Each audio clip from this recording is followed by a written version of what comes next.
Hey everybody, Raven here, and today I want to share an amazing piece of numismatic history with you in the way of Spanish colony 8 reals and these having chop marks and the history behind them and the way that things have changed through numismatics over the years. So we're going to start off and talk about the coin itself and what it is. The silver real is also known as the Real de Plata Fuerte, which means a strong silver real.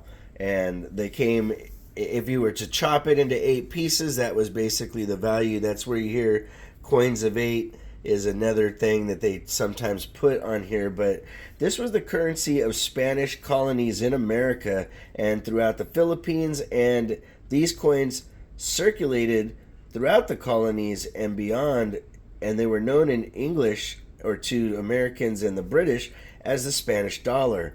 It became an international standard for trade, and it spawned among other countries the United States dollar, the British trade dollar, and so on. This coin was called, again, like I said, the Real de Plata Fuerte, and it became the new standard, and they were issued until the early 19th century. The gold escudo, to give you an example, was worth 16 reals, and it lets you know that back then that the gold to silver ratio was 16 to 1, and that showed that this coin or these coins here had a lot of buying power back in the day. A one real could buy you a lot of stuff in the early 1800s. It would amaze you. To be honest, I've shown coin videos where a dollar could get you a steak dinner and a night in the hotel and a shot of whiskey. Everything was about 25 to 30 cents a piece or so. And so that kind of gives you an idea of what the buying power of these kind of coins were back in the day. These coins also have on them chop marks. Now, chop marks are these characters right here that you see on the coin. And these are Chinese characters that are stamped or embossed into the coins by the merchants in order to validate the weight, authenticity, and the silver content of the coin. And you'll also see these chop marks on U.S. trade dollars, British trade dollars, and sometimes, very, very rare, you'll catch them on early date Morgan dollars.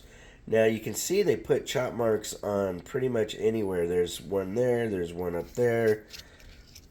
On this coin, this tells a story that is amazing. I really wish the coin could speak to us because it went through many different merchants, and this thing has gone for all around the world from from China back to the United States, and now is residing in Oklahoma of all places.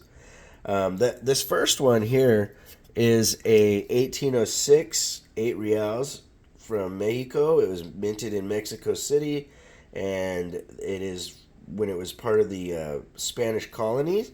The next one is also another Spanish colony coin from Lima, Peru in 1802, 8 reals, and this one has a lot of chop marks and a lot of character to it. I mean, you can see it all over the coin and on the face of the person and in front of his nose and everything. You turn it over and there's more chop marks in the pillars, below the pillars, above the pillar, to the side of the pillar, on the arm of the pillar. And the really cool thing about these coins is chop marks used to be considered a damaged coin. And nowadays, chop marks are highly sought after.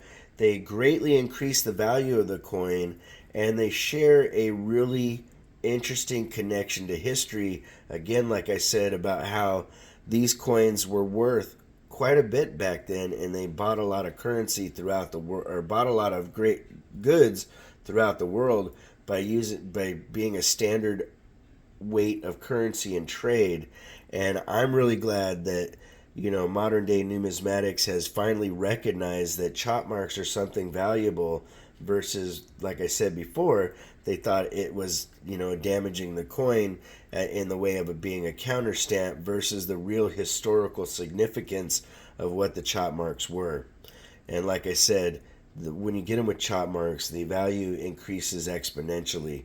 And it is something that if you see these coins with chop marks in your local pawn shop or at the swap meet or anything like that, and you feel good about it, you know that that's a real authentic coin, you should pick it up, especially if you see it mismarked at a lower price, because you will make good money if you ever go to sell these.